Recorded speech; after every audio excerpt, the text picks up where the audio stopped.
What's good? What's good? What's good? It's Courtside Radio, starting 5. You know what it is on the Good News radio station. This is Big Mike in the building, out of Pappy, from the wood. Mike Lee came through. And we had, the PG over there. What's good with you? Yo, man. What's up? It's Mike here, the point guard here, man. We live, man. We ready to work, man. What's up, Alex? Shalom, ladies and gentlemen. Hey, so we really shorthanded today, Mike, man. It's crazy. We kind of like the Lakers so far this season, man. we went from the starting 5 to the big 3. The big 3. Yeah, it's crazy, but man, it's with extra inches. Hey. Damn. Oh man, this dude, Mike. Who's Danny? Hey, so we still trying to figure that out, man. Make sure y'all chime in, let us know who is Danny. We've been hearing this name, but we're not really sure exactly who he is. But man, But hold on, before we go ahead, we have to shout out the boy Shice Rice. Shout out, yes, sir. Shout out Big Dog Bruce. We miss you, Big Dog. We know you're doing big things right now. So go ahead and handle your business. Big Bruce. Hey, do your thing, Mr. Shice Right. So we're going to go to the first topic of the day. Mike, you want to introduce the first topic? Go ahead. Hold on one second. Inflated stats or First great of all, players. You know what? I want to tell you something about that. The whole thing about right now, the stats are way inflated. That's a fact. Yes. Big facts. Like, if the contact and, the actual defense, if there was more, I'll say leniency on how people can guard people, especially not even just being more physical, but the way the teams can scheme against you. Yeah. So I was like, you can do zone traps and all, certain things like that, a lot of times they'll be like, oh, it's illegal defense. Get out of here. Lockups. But go ahead. No. I'm agreeing with you. Like that's one of the points I had. Like that's today's game. Like before, perimeter. Like exactly what you were saying. Like before we actually get into like inflated stats or good players. Like let's understand that there are good players. Okay, and most of the guys that we talk about that are like stat stuffers or stat patters are really damn good players. Yeah. But today's NBA is just geared towards being a scoring system, like with the three-point line being emphasized, with the D'Antoni running gun offenses taking over, and teams scoring higher amounts than they have and like basically breaking records. No, like I agree. This is the type of NBA where we start seeing teams and scheming where systems are literally made to get players who really aren't that great or even like that are great players now to be that much better, and it's reflecting in their stat lines. Like you wouldn't guess a guy to average a triple-double again after a big right? But here we are, and Westbrook's averaging it now almost 3 seasons in a row. Bro, third time the last 5 years combined, he's averaging a triple-double. That's the thing. Yeah. Like this is the NBA we're in now. Like we can talk about inflated stats all we want, but we have to like understand that today's game is feeding into that. And look, fans like us, or maybe not fans like us, but fans in general of the NBA want to see high scoring games. That's really what it's about. Like, don't get me wrong, defense is great, but now we're hearing things instead of team defense, we're hearing defensive specialists. Exactly. And also you have to think about it. More people are positionless. There's so many positionless players. They're like, oh, he'll swing this or he's a combo that. It's like you have to think about it. So if you have 6'9" point guards and you have Giannis who came in as a PG, I'm not going to, disrespect everybody with how tall he is, but his handle is nice. But you have to think about everybody now is just coming in as a skill player. No matter your position, you're a skill player. You're going to have to be in the perimeter somehow, some way, regardless, if you're going to play in today's game. It's positionless. That's the other part of it. Skill, like you have players who are literally like 3-and-D guys, right? Mm-hmm. But like no matter what position you play now, you almost have to be a positionless player to a point where you can do a little bit of everything, maybe less so in terms of ball handling. Like ball handling is a plus in that way, but like you have to be able to score in some way. You have to be able to go down low, drive, guard. Like you have to be almost a all-around talented player, but that's the thing. Like the way the game is taught now and the way we have social media to show it off, like it's almost understood that to make it to that level, you have to be that good and well-rounded. It's no longer like, oh, you can be a three-point specialist. Oh, you can be a driver, and that's really your thing. Or you can be a big man down low who really shouldn't be going to the free throw line a la Shaq. But here you are. DeAndre. DeAndre. Yeah. Well, no, DeAndre, I'm giving him a shout out. He's boosted You know his what? free throw percentage this season. Yeah, he actually. I will he give has. actually. He You know worked what? on it. I'm saying I wouldn't count on this. Put money on him. Yeah. So the thing that we want to talk about today, listeners, for our first topic, is it inflated numbers or padded stats, or is it just greatness? So I'm gonna give a shout out to our friend, the lovely Ashley Neville, and she posted. Shout out. She posted earlier this week on her Instagram. Russell Westbrook records 10 triple-doubles in a row, passing Wilt Chamberlain. James Harden has dropped 30 points in 31 straight games. The only other player to do that was Wilt Chamberlain. Paul George had a game this week that was 47, 12, and 10. And Lou Williams scored 45 points off the bench. So it just shows you that guys are just having insane numbers. I can remember a time in the 2000s where guys were at the end of the third quarter, if it hit the 80s, you were like, whoa, these guys are scoring a lot. But now these guys are almost at 100 points. It's almost assumed low if you're in the mid-80s for a game ending nowadays. Like if a score ends with a team scoring 85, it's like, wait, what? That doesn't make sense with today's offenses. Yeah, so I'm just like, is it the fact that I know that it's easier to score. The game isn't as physical. It isn't as tough. And I just want to ask the question of, with all these stats, so 10, 20 years from now, a lot of times you're going to look at what? Numbers, right? Yeah. They say men lie, women lie, numbers don't. Are the numbers going to be telling the true story of how great these players are compared to the guys of the 2000s who maybe they came up in the late 90s, blossomed in the 2000s, faded away beginning of 2010, to where someone like Kobe, his career numbers of 25 points a game doesn't justify how great he really was, Dude, that's the thing, though. We talk about this with eras that, like, my biggest issue with people is when they discredit the Bill Russell Celtics era. Like, you can't discredit eras of Yeah, that's the thing. Like, you can't discredit eras of basketball. Like, just as we'll look at this era way down the line and say that these numbers are ridiculous, like, that was the era of basketball. Like, in 10, 15 years from now, we could end up in a point where basketball is more defensive focused again, where it still has the elements of the like, running on offenses, but really starts emphasizing the defensive side of the ball, and team defense comes back. Sure, these trends don't, like, things come and go in terms of, like, trends. Like, we see that with, like, clothing trends now. We see that with the NBA and certain trends. But, like, down the road, we could see this. And it won't necessarily discredit this era of basketball because these guys are still great. Like, look at Russell Westbrook and James Harden are the prime examples of what everyone would think of when you say stat stuffer immediately. Yes. I think all of us can agree. The first thing you think of is Harden and Westbrook. Yes. Yeah. Those are the two. Westbrook first. Westbrook. See, no, I'm saying because of what he, not like what he tries to do, but what he does. Okay, yeah, no, I get that. And Harden tries. That's the he thing. wants it. So yeah, I'm gonna. So I was listening to Scottie Pippen and Steven Jackson earlier on ESPN, and they were talking about these guys, and what they talked about was that it's not winning basketball. Like, they believe that James Harden is not playing to win. Like, he's actually playing to get stats.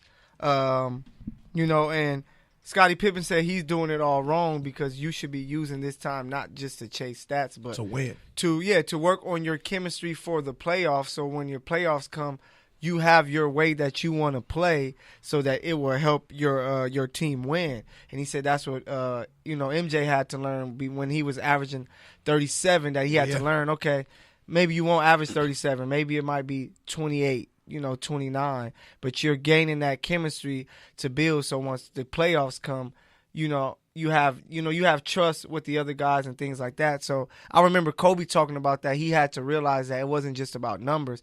Sometimes I would have to kind of give leeway to my guys like Jordan Formar and these other guys to step up, because if he didn't do it during the season, you can't expect them to do it once the playoffs came. You didn't give them the chance. 100%. Yeah, you didn't give them the chance. So now the even bigger moment is there and they're not ready. That's kind of your fault as a star player because you were just averaging all these points. And that's the problem right now, though. Yeah. Like, look, when KD left Westbrook, that's when Westbrook really went and became the guy for the team, right? There was no 1A, 1B scenario with him and KD anymore. It was Westbrook's world. So what did he do? He averaged a triple-double. He pushed them to the playoffs.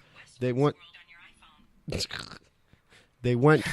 played well. Westbrook averaged that's that the feds right there. Yeah, hold on. That's the feds right there. Ain't nobody say nothing about no Siri. Hey, I didn't hear anything about Alexa either. hey, I think that was that the ICE that Policia. that guy who they trying to deport, man. Hey, Hey, it's Black History Month, so I think 21 Savage. 21 Savage is free. 21. That's a great thing. But Alex, finish What what they you want. were, Shout out Jay-Z. Finish Shout your out point. Jay-Z. Yeah, No, facts. like, look, Westbrook had to take over, right? And in a similar situation right now, James Harden didn't have Capella, didn't have CP3, didn't have Eric Gordon, although Gordon's back now, you know? Yeah. And there are certain points where things change. Westbrook did it, then he got Paul George, he got Melo, didn't work out so much, and he still averaged a triple-double. Now he has PG, and look at what's going on with their system. Westbrook, not like I've said before, he's not taken a full step back, and I'm not saying it in a bad way. I'm saying he's taken a slight step back because he's now becoming more well-rounded, and look what it's led to. Paul George is an MVP candidate. Westbrook's an MVP candidate. Westbrook's averaging a triple-double. They're leading the league in steals, and they're third in the Western Conference behind the Denver Nuggets and the Golden State Warriors. I can honestly say that of the teams that were listed, I thought that OKC would be anywhere between 4 to 5. They are playing much better than I anticipated, and they're playing really well. And then look at the Rockets. The Rockets have James Harden, who is going nuts stats-wise.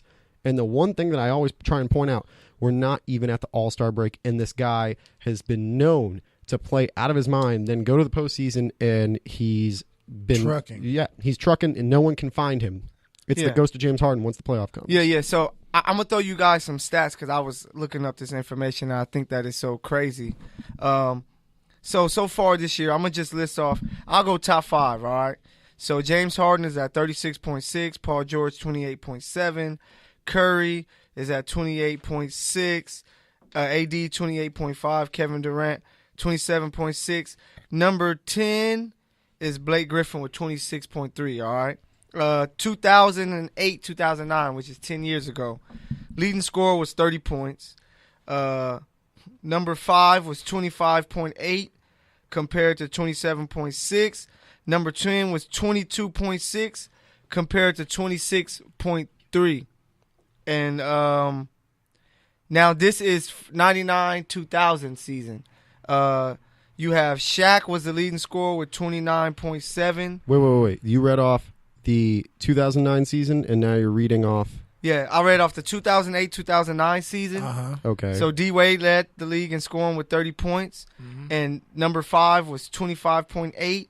Danny Granger, number 10, was Brandon Roy, 22.6. Danny Granger. Yeah, And crazy. B. Roy. Shout out both of them. Yeah, both of those guys. They used to hoop. I've been talking about him every week. So then, nearly 10 years before that, Shaq at 29.7 was the leading scorer. Number 5, Karl Malone, was 25.5.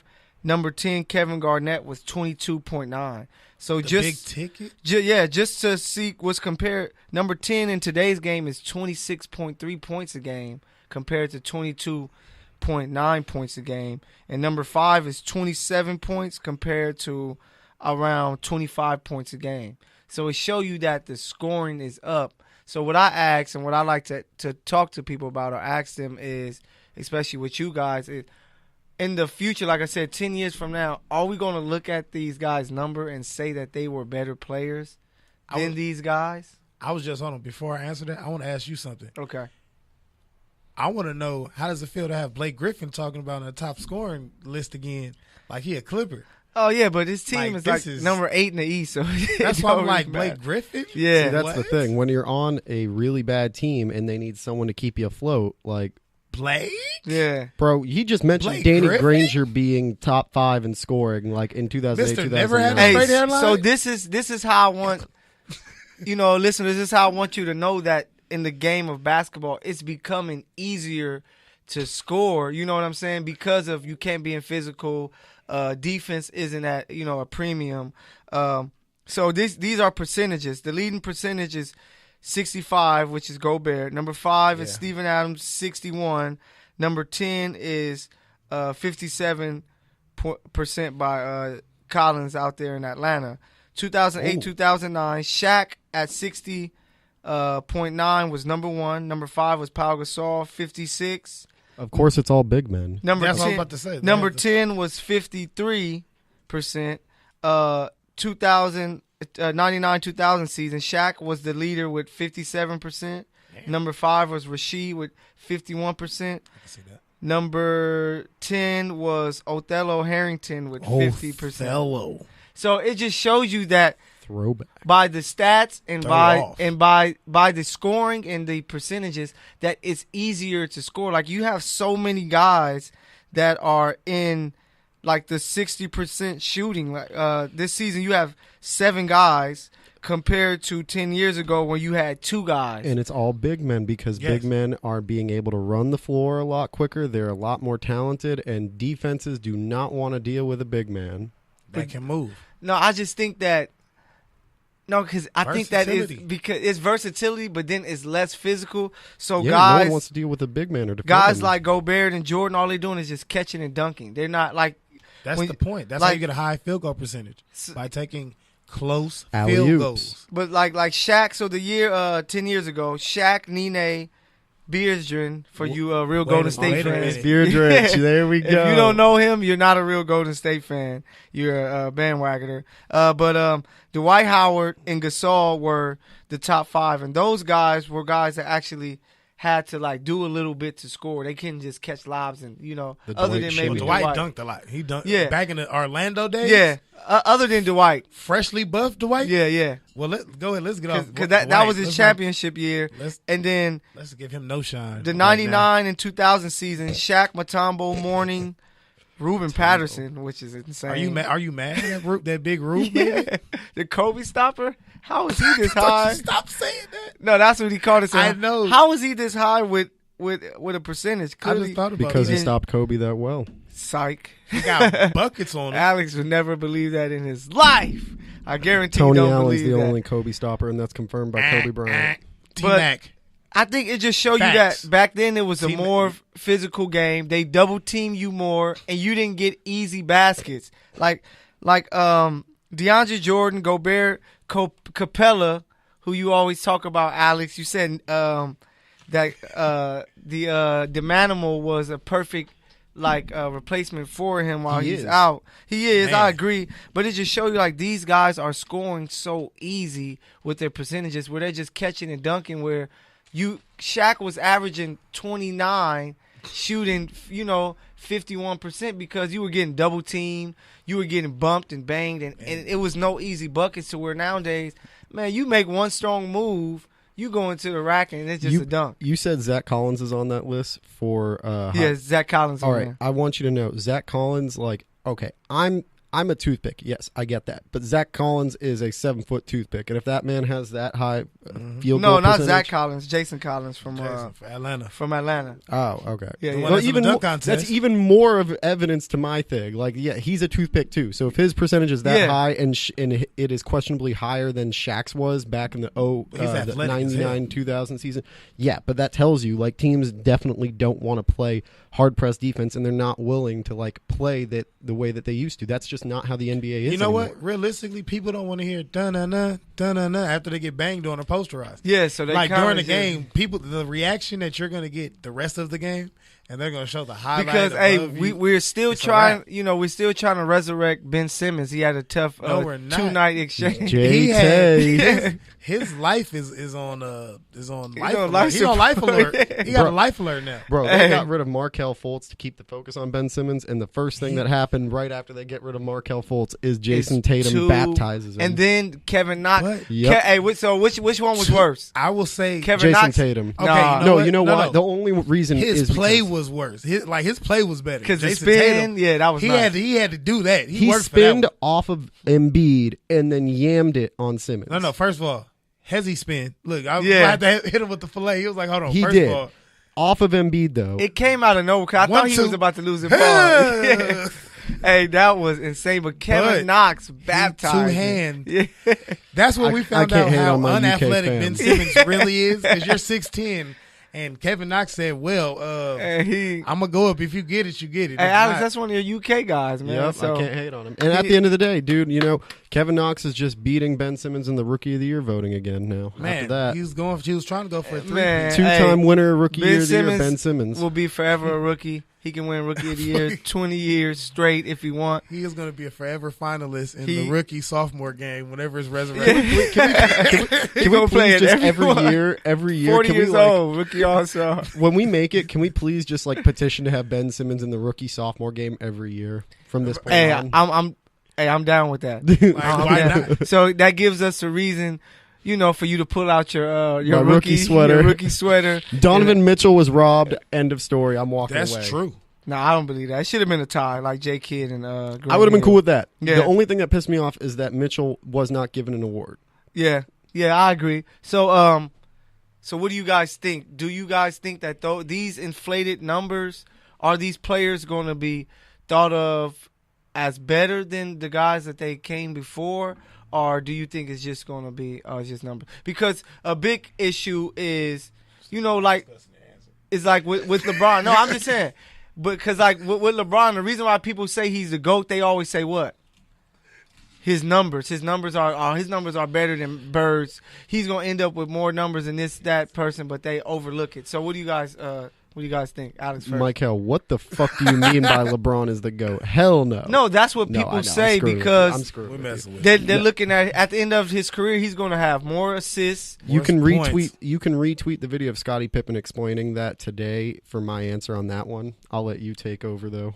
I was going to say that they're going to still be remembered as great players, but not better than the ones that came before them, because also you can't compare eras. That's what I always like. Yes. I stand on that. Like, you can't compare. That's like saying, okay, the most dominant player in NBA history is Shaq. A lot of people say that. Okay, but Will Chamberlain, by far, has Yup. dominated an era more than a lot. So it's like you can't compare that. That's like, okay, Bill Russell's run. All right, that was amazing. They have 11 as a squad. So it's like, what do you really How do you define compare? dominant? Yeah. Like, the Lakers were dominant and playoff wise in our 3P, but that's like, we're not, like, it's different. You feel me? It's like the whole style of game was different. The Shaq and Wilt Chamberlain thing is just, Wilt Chamberlain, other than Bill Russell and a few other guys, you didn't know who he was really playing with. Shaq. And plus, that's where TV and social media and stuff is, involved, because NBA was a bigger sport with Shaq Broadcasting was involved. Yeah, there you go. So it was broadcasted more, so that's what you can see guys more and say, this. Imagine 10 years from now, it's going to be maybe Zion. Everybody's like, he's the greatest ever. If he See, that's the thing though. Like, you can't compare eras, and like Yeah. that's why it's important to remember. Like, look, LeBron is the greatest player of this era. Is he? He's the most talented player of all time to me. Not the best, but the most talented.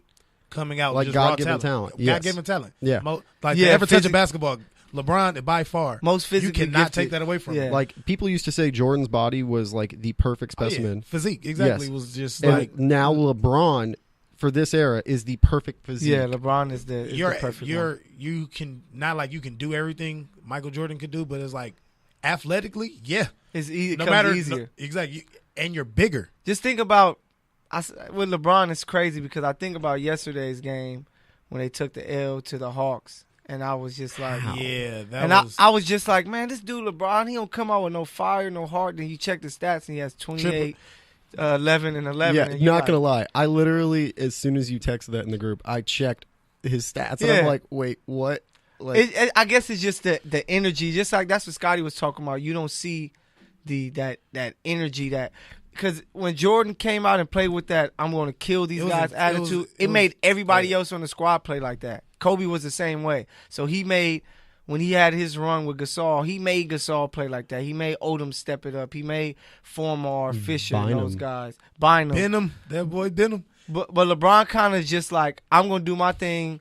Y'all have to figure it out because I'm playing on my own type of wave. I'm not, last year he showed that in the playoffs. He played with a type of will that was comparable to Kobe and Jordan. But it's like now he's kind of, took a step back because he's kind of just like, I don't know if he doesn't want to play with these guys no more or if they don't want to play with him anymore. I think it's just like he's checking out because it's like, can we all agree that this season, after we knew that the Lakers weren't going to land any other stars, right? Like, we're not talking about straight trades. We're talking about free agency period going into the season, right? Mm-hmm. We all knew that this season was a wash because you had to just give it a year for everyone to acclimate. You had to just give it a year to get the value for these young players, to see how Luke was going to work with LeBron, and you would walk into next summer with a bunch of these free agents available with LeBron James established in Los Angeles, a lot of young pieces that you could trade away, yada, yada, yada, right? Yeah. Like, we knew this year was a wash. Mm-hmm. Thank you for advocating for the Lakers also. Go ahead. Yeah. No, it's the truth. It's the same Thanks, thing. Mr. Boston. I was going to say, go back to one of our older shows, our previous shows. I know I made a stand that the Lakers are winning the championship next year. Everybody say we're winning it this year. It's not happening. Yeah. It's like you said, we have to get acclimated to each other.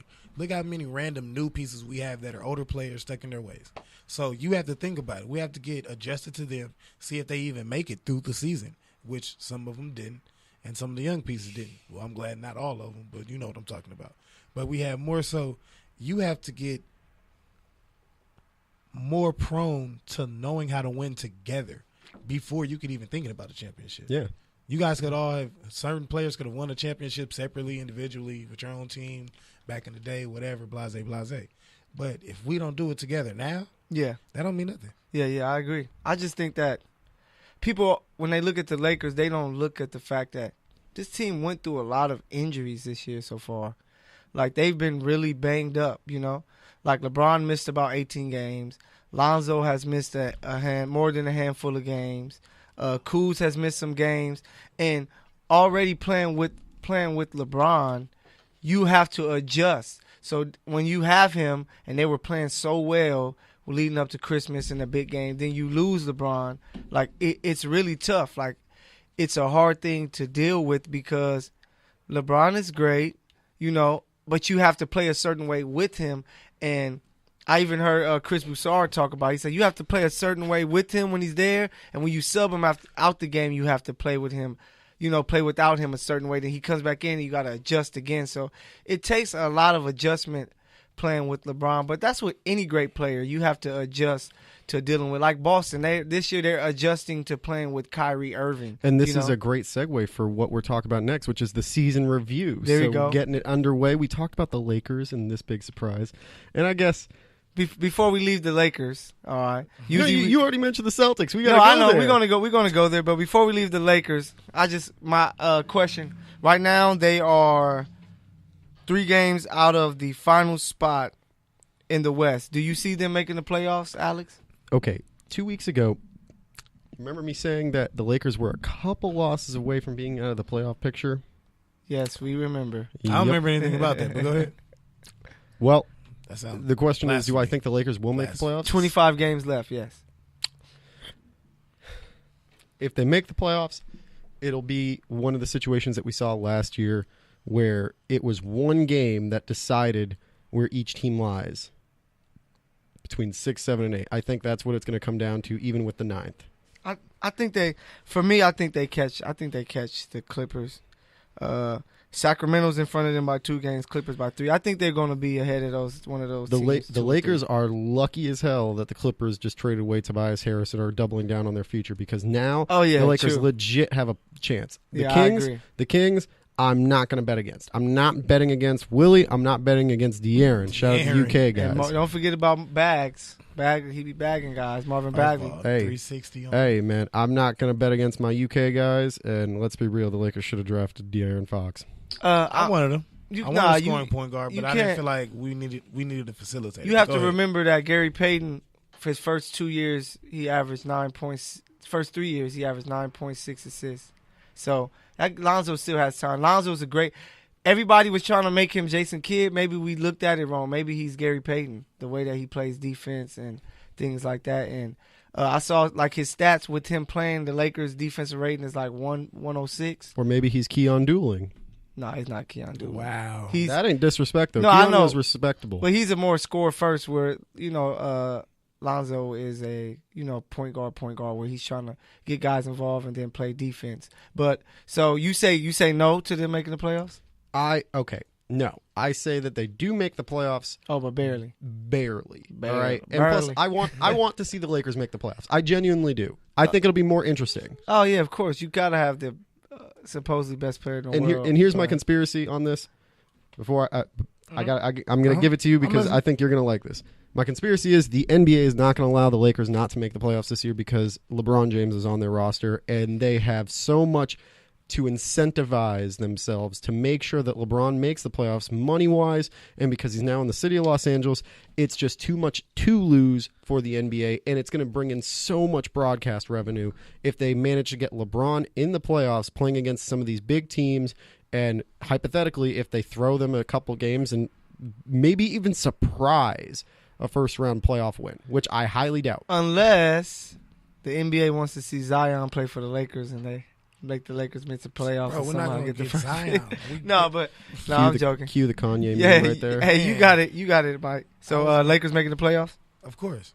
Yeah. Like, my first thing is, like, I feel like we can do better than the eighth seed. Like, people are trying to count us out for, like, you have to, not forget, you have to remember that it's not even All-Star break yet. We're transitioning into that weekend. Yeah. So you have to think about there's more, coming up, of course, soon, but you got to think about we have a tendency to do better at the end of the season when we actually have pieces. Yeah, true. Like, it's still early, baby. Yeah. You can't count us out. Dude, the same thing I've said about the Celtics. Last year they finished strong. So just like Alex leeway too.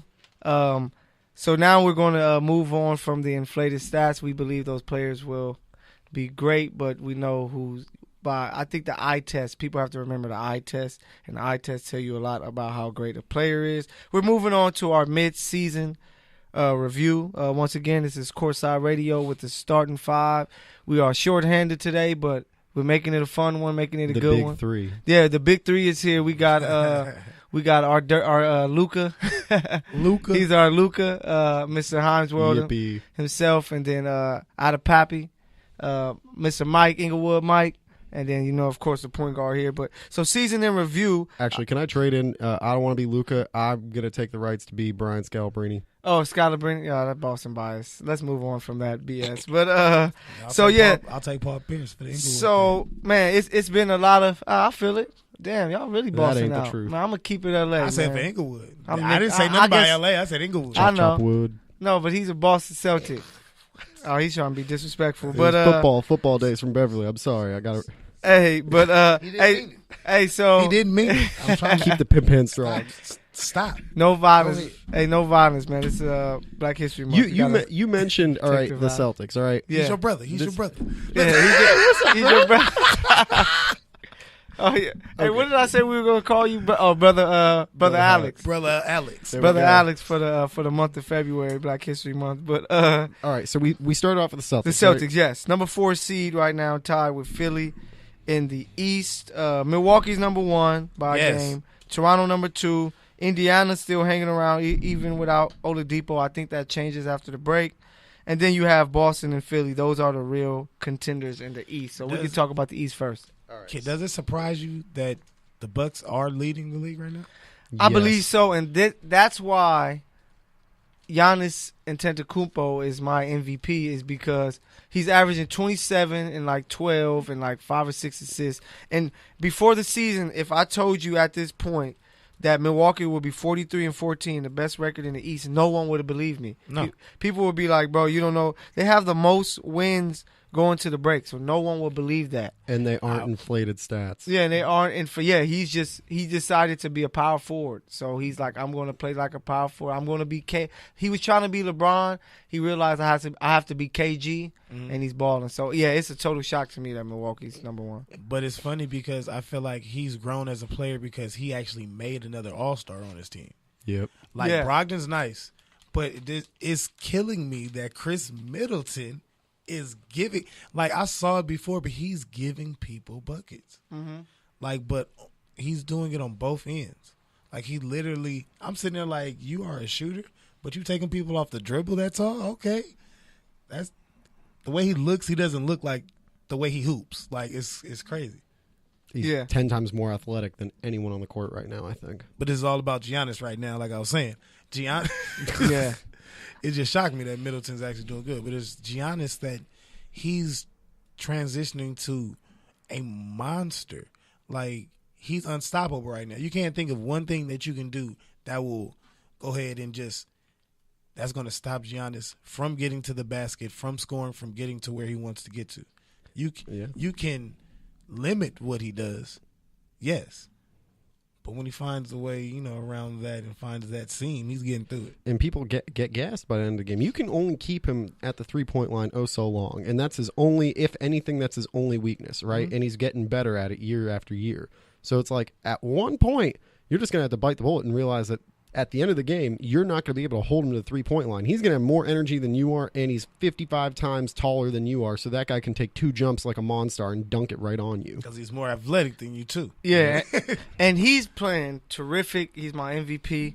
But people we can't underestimate the talent that he's playing with. Like, so Middleton is an all-star, averaging Brogdon. 17. Brogdon and Bledsoe are both averaging 15.8 points each, And they're spearheading the defensive end. Bledsoe is doing Brogdon and Middleton. Then you have Lopez.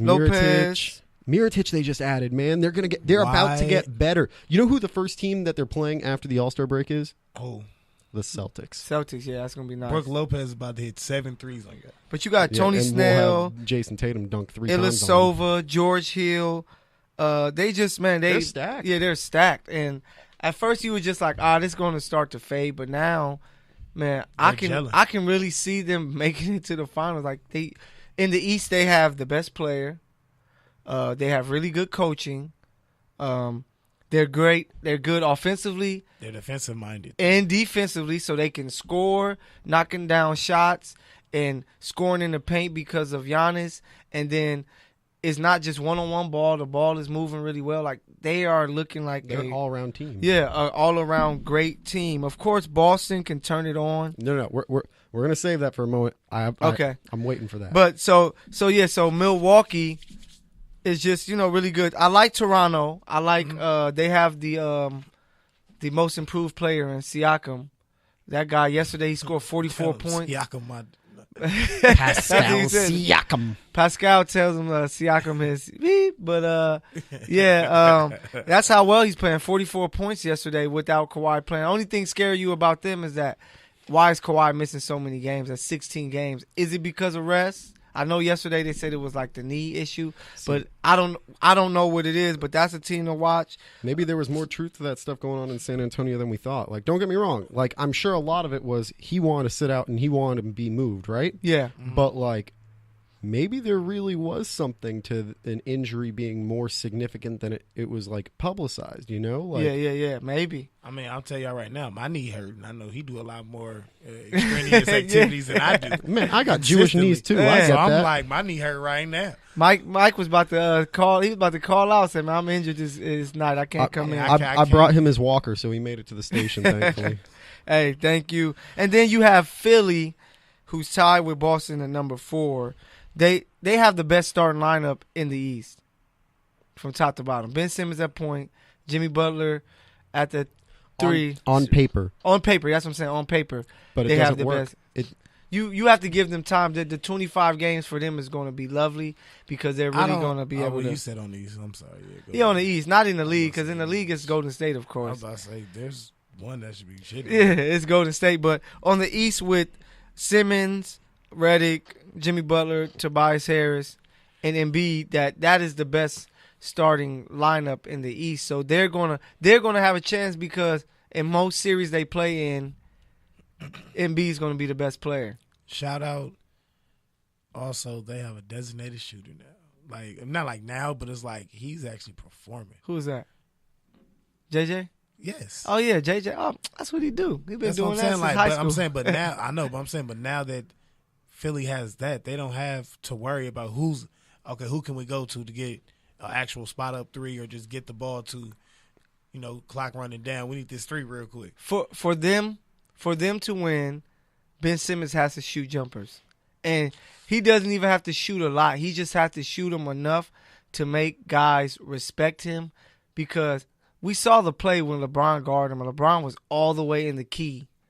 And Ben Simmons was still looking to pass to where if he can shoot enough of them and make like 40% of them, 30% of those, like not even threes, just like mid-range jump shots. I was just about to say that, you know what, that would be his bread and butter. Yeah. Because that can be his, that can be my go-to now. Yeah, like, I can knock this down, yeah. Yeah, like I already know I can take everybody off the dribble. Well, that's guarding me at my position because I'm bigger than you. Yeah, that's what made, because he's doing his thing in the post. Of course, in the open floor, he's great.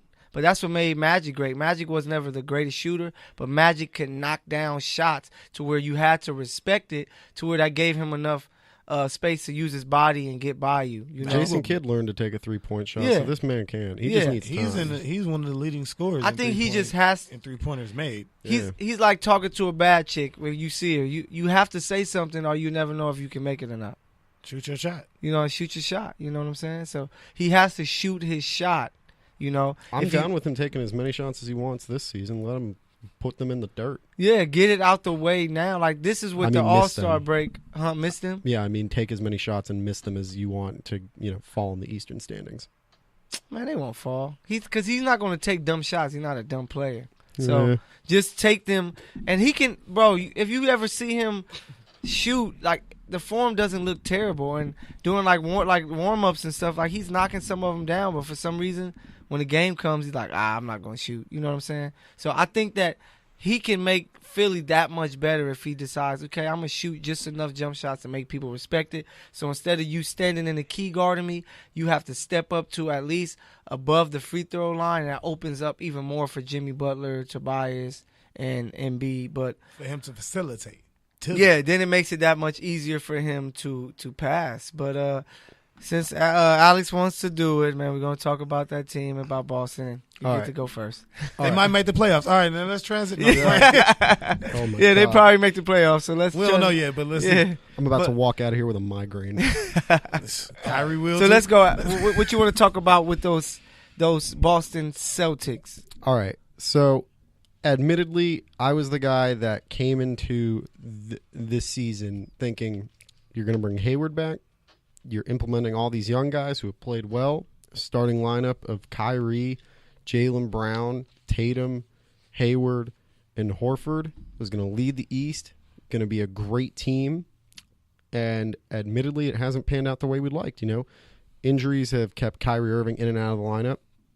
We've had Gordon Hayward take longer to be reacclimated, although, the last 3 games, I think it was actually the last 4 games, he's had 4 straight 18-plus point games. In the last game, he had 26 points and like 6 of 7 from 3, which was great to see. Mm-hmm.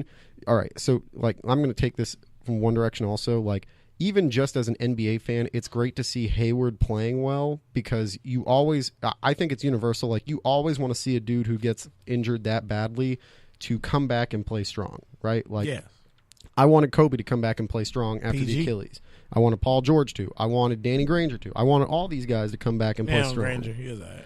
No, but still, just like injuries. Just come back. Yeah, come back and like play strong. D-Rose. Like, look at what he's doing this year. But point being, the Celtics had so much expectations put on them by fans, by the NBA. Look, even Charles Barkley, like all these guys thought like they had the great system. They had these great young guys who pushed LeBron to 7 games in the Eastern Conference Finals without Kyrie, without Hayward, and with players in and out of the lineup with a system that wasn't necessarily solid yet.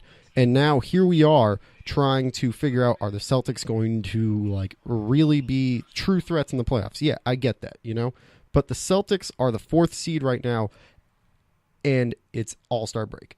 Gordon Hayward's playing well. They're starting to figure out the system a little bit, and the surprise to me for this like mid-season review was I thought the Celtics were going to be surging, and it just goes to show that it takes time to reacclimate and implement systems with new players or players that haven't necessarily been on the court to take part of it.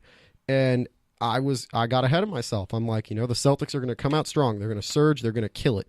But it doesn't always work out that way, and here we are now. And I genuinely believe the Celtics still can finish this season either at 1st or 2nd in the East. They're only 4th, and Indiana is bound to fall at some point. 1st or 2nd from the middle of the East, you mean? 1st or 2nd in the Eastern Conference. Indiana's number 3. I don't think they're catching Toronto or Milwaukee. I think they can. They can, but I don't think they will. I think they can. I don't think you catch Milwaukee at all. I don't think Toronto you're touching. I don't think, and I'm not even like being just like, oh, a Celtic. I'm like, I don't think, like, for the way the season is going, I don't think you guys are going to take those top 2 seeds. I don't in these. I can see you guys making it like 4th or 5th, depending on how fast Kyrie comes back. Who? We're already 4th. But you're going to drop. But that's what I'm saying. You're going to be like 4th or 5th. Because Like, Philly's number 5 in that's the all. tie. I feel like you guys might drop 2. Of course, Philly is. That's what I was going to say. They might be able to take your spot, and that's what I was going to say. It's only depending on how fast you get Kyrie back playing to his star potential. Okay, look, that's the thing I want to also dispel. Mm-hmm. The Celtics, don't get me wrong, we need Kyrie to win a championship, right? We need Kyrie to win a championship. That's understood. The Celtics have won, I think it was 9 out of 10 or 10 out of 11 games without Kyrie this year alone. Hey, I text you that they're better without Kyrie. But No, they play well in the season better without Kyrie, but in order to win a series, I feel like they need him. And they need him to be that 30-point, 10-assist type of guy. Even 26, 27 points with a double-double in assists. But I think even without Kyrie, they can remain afloat and they can start steadily going up again, getting more wins, moving up in the standings. Because Indiana, I think we can all agree, Indiana's bound to fall. Without Oladipo, they're just bound to fall. No, I totally agree. I think that Indiana, they play really good basketball. They remind me of that Atlanta Hawks team with Horford and Good comparison. Millsap and all those guys. Yeah, they second just round playoff they're a exit. team. Yeah, they That's the just thing, find they're a way to team. do it. But Yeah, I they're think that second round Philly, playoff exit. yeah, I think Philly and Boston catches them, and it's gonna come down to matchups. It's gonna come down to when it comes to the playoffs, at least. If Philly can avoid Boston in the playoffs, they have a chance to make it to the finals. You know, and if Boston can avoid Toronto, I think they have a good chance to go to the finals. But See, I think that the Celtics are that one team. I genuinely believe this. I think the Celtics are the one team in the East where it's like, you put us against them, we'll find a way to actually beat them. I think with Milwaukee, they've done it. With Toronto, they can do it. With Philadelphia, it's an absolute they can do it. Those 3 that you're not going to beat, though.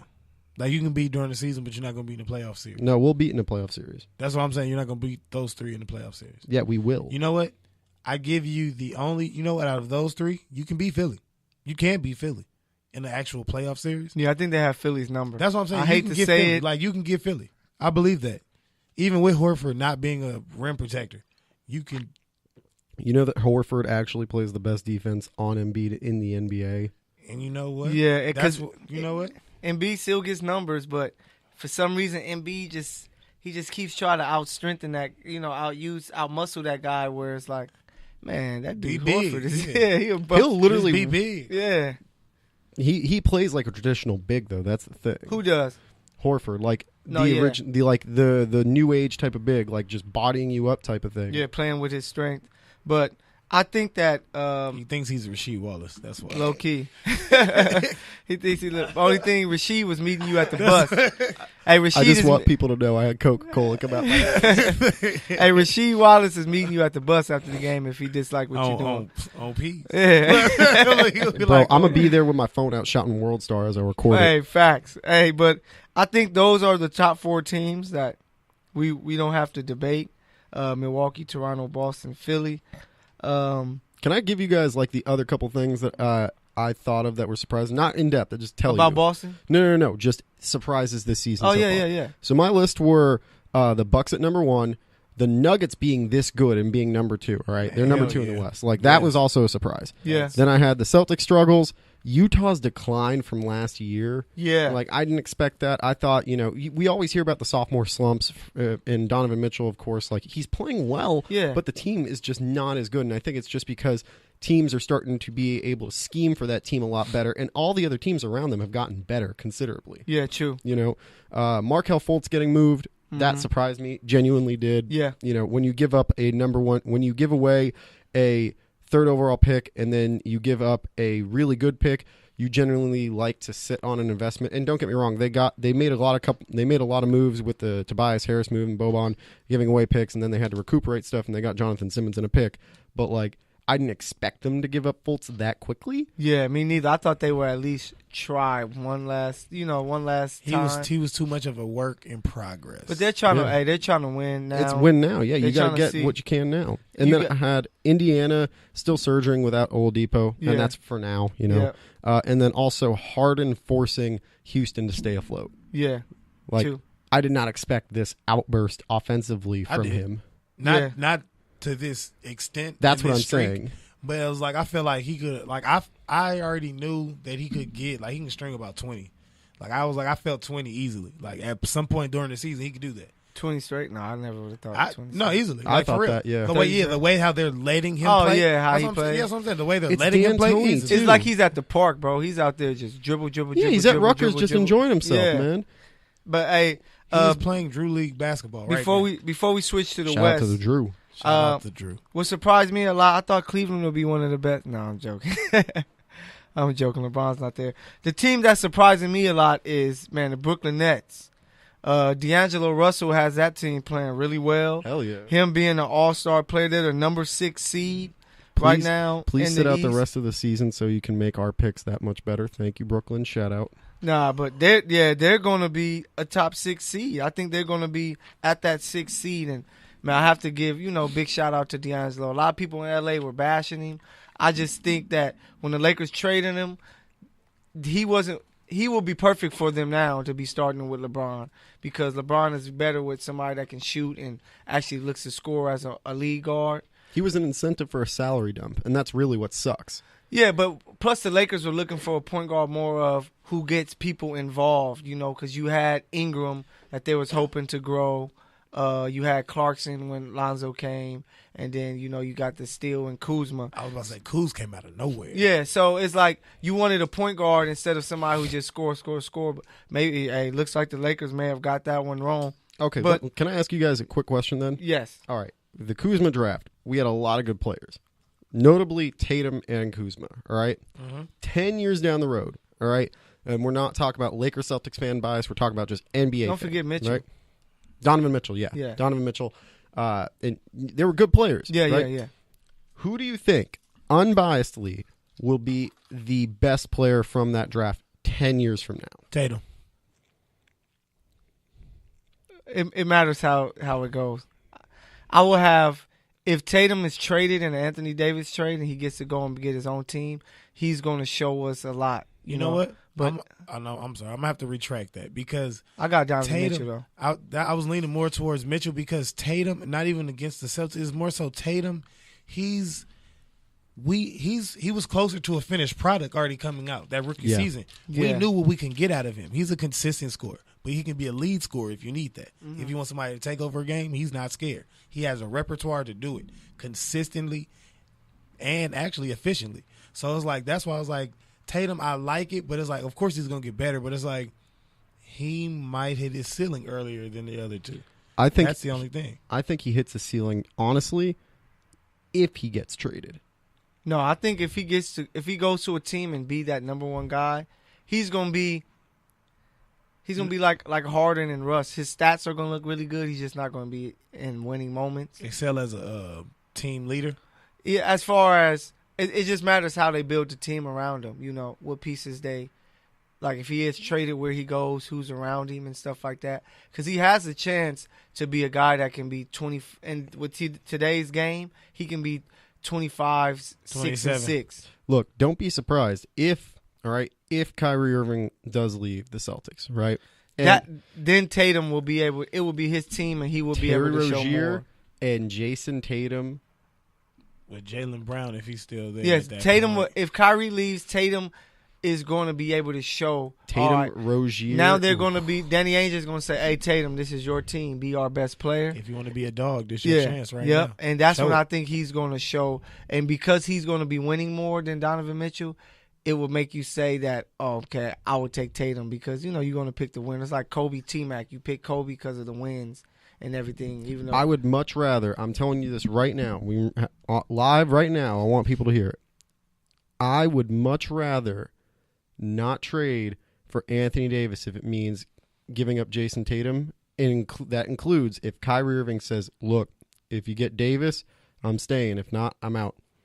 Screw Kyrie, screw Anthony Davis. Give me Jason Tatum. Let's roll with what we got. We got a lot of good pieces, and we have money to put on the table. And let's be real. People will want to play with Jason Tatum. Yeah, they want to play for the Celtics. You know what's funny? What's up? Let's be real. AD wants to come to the Lakers. So, so speaking of the Lakers, man, let's move this along for the midseason review segment. Courtside Radio with the starting five. The big three is in the building. That's time out. Before we leave the Celtics, I also agree with you, though, on if Tatum does get traded, that would be better for his career, or if Kyrie leaves. That is going to be the only option.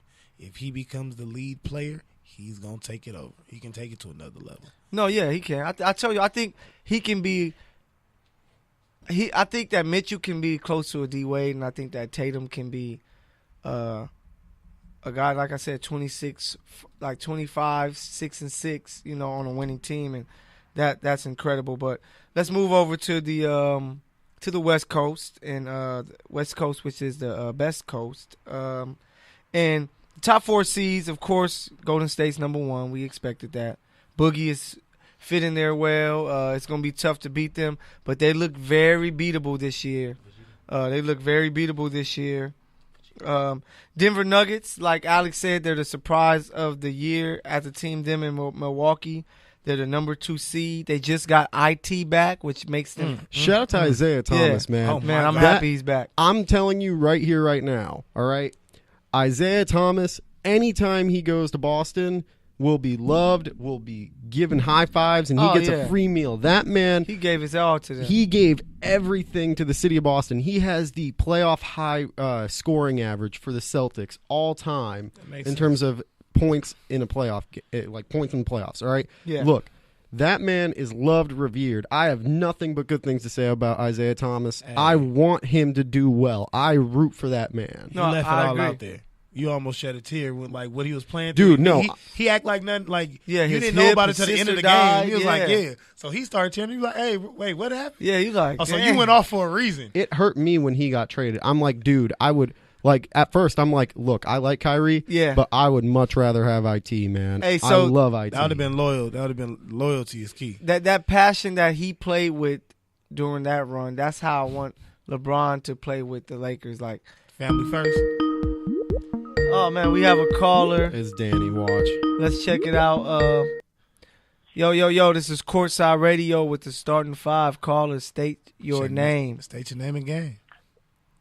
What's up, y'all? It's Keith Good News. Oh, man, it's the boss man. Mr. Good News himself, man. What's up, bro? How you doing? Hey, I just want to say on record, you know, that I think Isaiah Thomas will be the comeback player of the year 2020. Next year? That's all I'm saying. Yep. He has, I can see it. He has a chance. Him or comeback player of the year, bro. Yeah, I agree. You know what? Yeah, comeback player of the year. IT. What about Oladipo? Yeah, Oladipo is going to be coming back. And possibly sixth man of the year. What about Oladipo? Oladipo. He's out for the season. I don't think so. I don't think so. I think because there's the expectation of IT is so low, it's going to appear bigger. You know, the expectation of Oladipo is already high, but because it's not that, it's almost like Derrick Rose at one point. Like, nobody was really expecting him to do that as well as he's doing. So I think the same thing is going to happen with Isaiah Thomas. He's going to do better than what most expect, and then that's going to make him that's going to put him on the running for a comeback player of the year, in my opinion. Okay. How do you think he's going to finish this season? I think it's going to start off slow, you know what I'm saying? Because I'm sure that they're not going to give him a whole bunch of minutes, you know. But I think more so, I think he'll just be a factor. I don't think he'll, you know, play a major role. But I think next season he'll be sixth man, and I think that's when you're going to see IT back in full effect. Hey, we got another caller calling in. Make sure you call us back in a few minutes after we finish this call. We got to pay some bills, Keith. We'll be right back to you. But thanks a lot for that input on IT, man. I'm happy he's back. Let me see if we can accept this next call. All right, big dog. How you? Oh man, they hung up. Call back. Hey, make sure you call us back, man. We'd love to hear your input, caller. Call me now for your free. Yeah, so IT, great story. He's back. I think he's going to help that team a lot. The team that's big time for me, that's doing really well is OKC, man. I know they took that L tonight, which is tough, but they just added Markieff Morris, stolen from the Lakers, but he brings them another defensive guy, a guy that can knock down shots. Cats by 90, baby. Let's go. Woo! Cats by 90? Right. Whoever said Cats by 90, you are a legend. Let's go, baby. Cats by 90. Who was that? I have no clue, but I'm still loving it. They said Cats by 90, baby. How Hey, they know? Hey, make sure you call us back, man. We got to talk about Y'all that, real 'cause ones. If you're talking about the Kentucky Wildcats, don't believe the hype.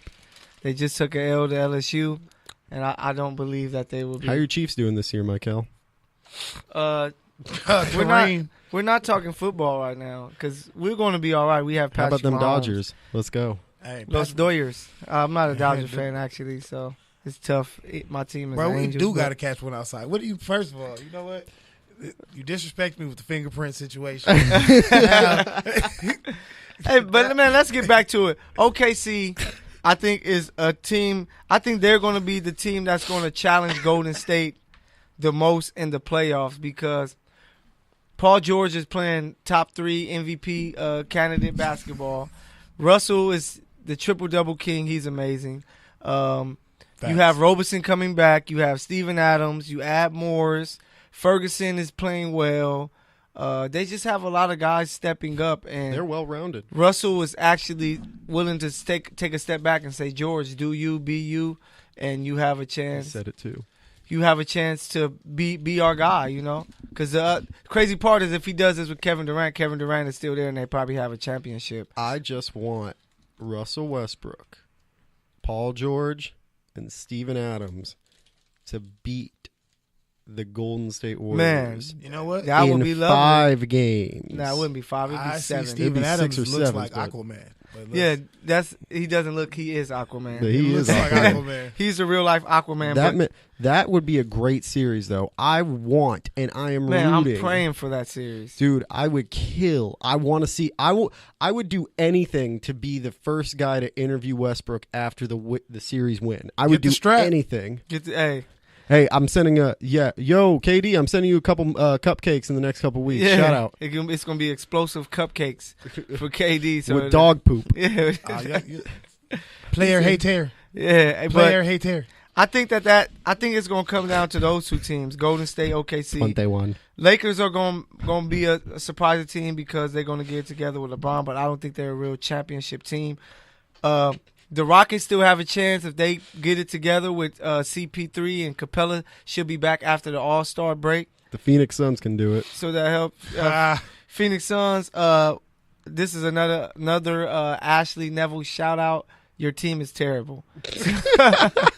Just to let you know. We love you, Ashley. Yeah, Team's trash. it's all love, but I don't see them fixing And that. Aiden, we trust. Shout out Look, to Devin Booker. is the GOAT. Shout out to Psych. Devin Yeah, Booker the being dead a goat. He's the Wildcat. sacrificial lamb. But man, that Dropped team is 70. I'm not going to, you can't discredit that, though. dude. I- I was watching a video about that being a stat stuffing game. He was shooting. He everything. worked for all those. Yeah, though. no, he did. No, That's the it's tough. thing. He actually worked for those. You have to buckets. work to score. The but highest amount scored in the garden. Clay just worked. First of all, you can't just say like everybody had to work as hard. Devin Booker's Oh, yeah, 70, Clay 60. It was a lot less effort in one No, of yeah, I them. know, but Look, you Clay- still dribbling. gotta get to the spot, catch and Look, knock it down. Bro, I Look, dribbled can we- 11 times. When I scored 60, you better not tell me I had to work hard No, that yeah. night. I ran. Bro, Klay Thompson makes playing basketball look so easy, and his face when he's playing too. It's just always. He calm. looks like John B. in the face. Hey, Yes. Portland. Hey, Portland surprised me this year because Wow. last year they were number 3, Yeah, and dude. they're still hanging around the top 4 of the West. Where it's like you're like they're that team that's gonna go down. Like, hey, man, remember this team? Like, You know they who can they are? hoop, but they can never. You know who they are, Who are team wise?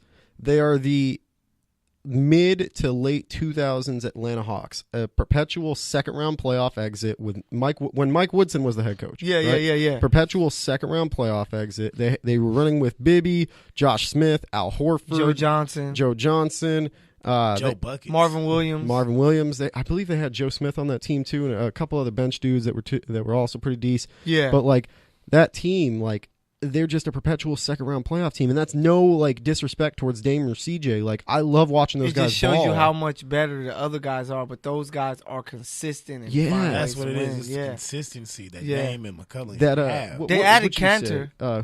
Who was it that we were talking about earlier? And someone was like, they play team basketball. Indiana. Indiana. All right. Yeah. Portland is Yeah. the Western Conference version of Indiana, in Yeah, that they play I true agree. team basketball. Mhm. And they have their actual star player Yeah. there. They have their star.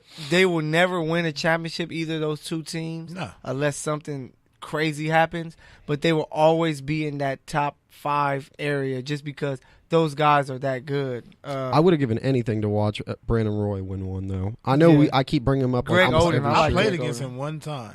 And you got like 50 points dropped on you, didn't you? Not at all. No, we was playing outside of USC course, but he had the game that night. We didn't know that.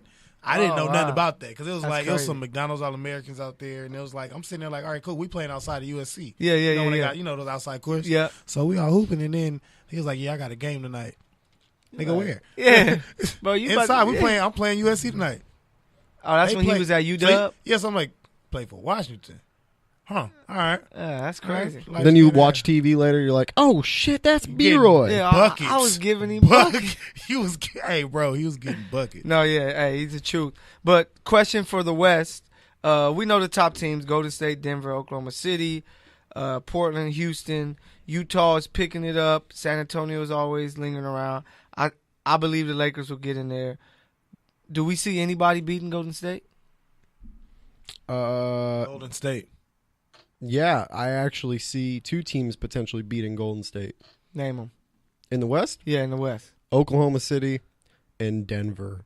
I don't think Denver can beat them. But See, I no, think that's the OKC thing. has We're a we're chance. on track record right now. We haven't seen much of Denver in the playoffs yet, right? Yeah, true. That's the thing. We've seen what Westbrook does in the playoffs. We've seen what they're doing right now. And Paul George, we've seen what he does against LeBron in the Eastern Conference Finals. But we haven't seen anything from Denver. This is fresh, new stuff. And that's why I think Denver does have a chance still. I think, if anything, it'll be at minimum a 6-game series with Denver. But, like, if Denver's going to win, it's going to be 7 games. Yeah, yeah. want I you- think for them or Oklahoma City, it's going to be 7 games. I think neither team catches Golden State unless Thank you. Golden I was about to State say, I think you're forgetting has what an injury. Golden State does. Yeah, in the unless playoffs. Golden State has an injury, because they're only 2 games, 3.5 above OKC. Unless they have an injury, if they have an injury, they lose home court. But other than that, they will not. But I think that. Man, I think that is just going to be Golden State. I think it comes down to OKC, Golden State. That's my final 4 is I'm going to just go with the top seeds other than the West. I'm going to go Milwaukee, Toronto. I think Philly and Boston. I could see either of those teams making it to the conference finals and winning. It wouldn't shock me, especially if Philly avoids Boston in any series until the end. And by that time, they'll get enough confidence to make a run. But I think it's going to come down to Golden State and Oklahoma City. And if Paul George can have an amazing series defensively and offensively against Kevin Durant and Golden State, and Russ has an amazing, efficient, slightly more efficient than what he is series, I think that they have a chance. But I think that from this mid-season point, pretty much, that I would take Golden State and I want to say Toronto because of Kawhi, and I know what that guy can do. So yeah, I'll go Toronto. I think it'll be 6 versus Yay area. I'm going Golden State versus Milwaukee for the finals if Milwaukee does make it. But I give them the benefit of the doubt for learning. Oh, the feds are here, man. We gotta be safe. We gotta be safe. Get the feds strap. are here. Get the strap. All right, y'all, that was Courtside Radio. We gotta get up out of here. They trying to 21 Savages, man. We gotta watch it. That's all, folks. Cause I think Alex is really from where you from? Wakanda. Wakanda forever. Wakanda forever. Yeah, but who you got from this mid-season point? Who do you have? Who do you think, by looking at it now, who do you think is going to be? Golden State teams. or Oklahoma City in the West. Okay. We were supposed to go with 2 each. No. I'm Oh, saying my bad. I'm picking finals matchup, but I'm saying it's one of those 2. That's why I'm not solid. Okay. Like I could see it going either way with them. My second would actually be Houston. just because. Screw that. No, I'm just saying that would be their turnaround. Can't sleep on them. About to say this will be the season. If he's going to do it, he has to turn it around in the playoffs, and that would be James Harden's time to do it. But go ahead. See, I agree with you on that. The problem is like track record of That's why James I'm saying Harden. it has to change it, and this will be the season. If he does that in the playoffs, he gets. He it. will have to change his narrative. Get the award. But that's He the will thing. win. Like that's why I keep saying like he's playing out of his mind even more so than he's done before. Right now, we're not even at the All-Star break, right? Hey, so we got 10 minutes left in the show. All right, 5. My prediction is it's either Golden State, Oklahoma City in the West, right? Yep. Okay. He's gonna say Boston. we just wasted Losing in the second round. Go ahead. Yeah, we just wasted our time with that answer. Nah, so they got a chance. this weekend in Charlotte is a big time weekend for the NBA All-Star weekend, and we have some big things coming up, some big moments. So that's a great transition because of course they are. Yeah, we're gonna start. Boston definitely will. We're gonna start with. So we're just gonna give our predictions on the weekend. So skills challenge. You have Jason Tatum, Trae Young, Luka, Mike Conley, Kyle Kuzma, De'Aaron Fox, Nikola Jokic, Vucevic. Who you got? For my skills challenge, I'm going with De'Aaron Fox. I just think that he has so much speed. Swipe a Fox. He can knock down a shot, and that's going to help him win that. I was going with Fox just because of his pure athleticism, but it's more so his speed. Like he can contest with John Wall and the likes of the top fastest point guards in the league as being one of the fastest. Stephen A. John Wall is hurt, man. You gotta know this. But yeah, but I'm talking about no, overall. As far as speed, no, I get it. John Wall better sit his ass down. Yeah. Well, yeah. If you're falling at home, you better sit your butt down. Real talk. Who you got, Alex? I was gonna say Luka until I forgot that De'Aaron is in there, and I saw De'Aaron ball out at UK a couple years ago. Like, I'm betting against De'Aaron. That dude's too freaking fast. He's honestly, I genuinely think he's faster than John Wall. Yeah, I do. Me too. I agree. Inhuman. He could probably run a 4.2. So now we're going to move on to the 3-point contest. You have this is easy for me for my winner, but you have Devin Booker, Seth Curry, Steph Curry, Danny Green, Joe Harris, Buddy Hield. Is he out of Atlanta? I don't know. He plays for Joe Brooklyn. Milwaukee. Oh yeah. You said no, Buddy Hield? Yeah, Buddy Hield, Damian Lillard, Chris Middleton, Kemba Walker, Dirk Nowitzki. I'm going with Steph. I'm gonna just go with Steph. Steph is. I'm going Wardell. Who? Wardell. Oh, Wardell. Steph.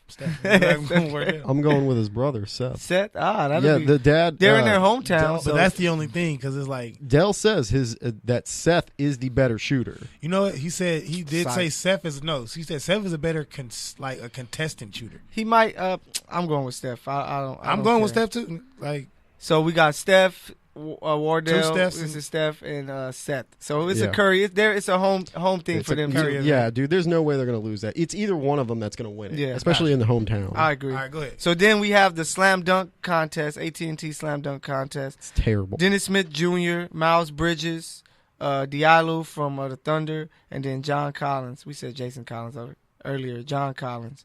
I'm going with Miles Bridges, man. That dude is like a thunderous dunker. Like some of the best dunks this year has just been him. With these guys, I don't see who's going to do anything super spectacular, so that's why I think it's going to come down to how nasty and powerful the dunks are. I never thought that I would look forward more to the 3-point contest than I am the damn dunk contest. Facts. Like, what the hell? Who are these guys? This is even worse than that year than Jeremy Evans won the dunk contest. Like, let's be real. I have zero intent. I'm being real with you. I probably will not watch the dunk contest. I will watch the replays of it later on just because I do not care. None of these guys I want to see. I want to see LeBron still go in the dunk contest. Pick a winner. John Collins, just because he's an athletic freak and I like him a lot. Who you got, Mike, before we get up out of here? I was stuck on Collins too, but I'm going to go ahead and go with Bridges. Nah. Bridges was the first choice, but I switched it from there. I'm giving Dennis Smith another chance. DSJ? Yeah. DSJ? He has to make his dunks this year. No, yeah, and then he's repping NY. I'm going with the hometown guy, the Hornet player, Miles Bridges. But you got to think about it. He from, he's going to have J. Cole out there. So no, I know. Cole probably going to be like, hey, man, North Carolina stand up. He's from North Carolina. That's what I'm saying. North Carolina stand up. So he's going to try to show out. But I stick with my pick. All-Star game. Who you got? Team LeBron, Team Giannis. I got Team LeBron is more talented. I think it's going to be a wash, but I think that a lot of guys from Team Giannis are really going to come out there to play. So you going with who? Team LeBron. Alex? Duh. Yeah, Team LeBron. So unanimous decision that they're going to just wax that ass. So Team LeBron. So that's what we got. Back in the days when I was young, I'm not a kid anymore. this is Courtside Radio. Wish I was a Good kid night. again. Back in the days when I was young, I'm not a kid anymore. But some days I sit and wish I was. Hey guys, so when you hear that means that it's time for our Throwback Thursday Player of the Week. And before we get up out of here, our Throwback Thursday Player of the Week is just a player, old school player that maybe you don't remember or you don't know about. And we usually post a video of some highlights or a big time play from this player.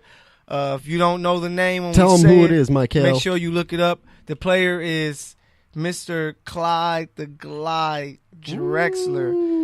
Drafted in the 83 draft, first round pick to the Trailblazers. Nappy fro. 14th pick overall. He's an NBA Hall of Famer, 10-time All-Star, Same. 94-95 champ, Can't you tell? 5-time All-NBA. He's career averages of 20 points, 6 rebounds, 5.6 assists. His best year was in Portland in 87-88, where he averaged 27 or 88-89, 27, a good year. 6 assists and 8 rebounds. Clyde the Glide. Before we get up out of here, you guys got anything to say about Clyde or memories about him? He used to get buckets.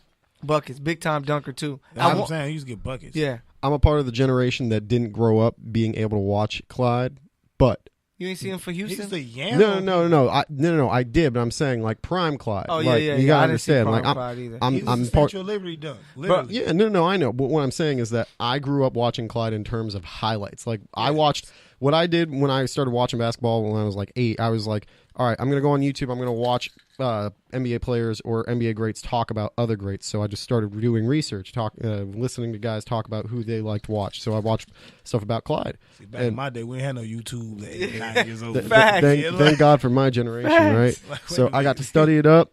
Clyde the Glide, man. Yeah, he was. At one point, there was like he wasn't Jordan, but when they both made it to the finals that year, the Bulls, Portland. Closer to Dominique, though. Closer to Dominique. Yeah, closer to Dominique. skill-wise. But they was trying to Yes. compare those two, where Jordan showed them. No. Everybody Just did because because they were position. scoring dunkers. Yeah, Well, top that- in the top position. shooting guards. Yeah, Position, he's yeah. a top 10 shooting guard. So Clyde Drexler, Throwback Thursday Player of the Week. We're going to try to give him our and one player or no? Uh, Quick, just your top 2 or 3. no, we'll do that next week. All right, cool. Next week That's we'll out. do it. So, man, we thank you guys for tuning in to Courtside Radio with the starting 5. The Big 3 was here today. Mike Kell, the PG, Mr. Hines World himself. Don't forget, ladies and gentlemen, check out our Instagrams. Killing Mike, give me an Instagram, boy. Yeah, jump to Mr. IGs. Mr. I'm going to call you back. Mr. I'm going to call you back. Yes, Mike sir, Kell. yes, sir. Mike Kell, the PG. The PG. Yeah, because I'm the point guard of his life, homie. Oh, God. And I am Himes World at HYMES World. Thank you for Yeah. tuning in, ladies and gentlemen. Hey, thank you guys for tuning in. Touchdown and Tangents is up next. Make sure you enjoy one of the dopest football shows that you will listen to. Thank you for listening to Courtside Radio, We the appreciate illest y'all. and realest hoop show in the land. Let's go, New England. Psych. Fuck But outta here. hey, make sure you check out our IG, Courtside Radio. This is Good News Sports, Good News Radio, and also check out Don't At Me with Michael and Alex. And one more thing to add in that. Sorry, guys. Don't forget to check out at Alexander Himes on YouTube, where you can catch the full Courtside Radio show up there live. It'll be up later tonight, so don't forget to check that out as well, ladies and gentlemen. Yeah, so hey, thank you guys for tuning in, and we are out. Peace. We gone.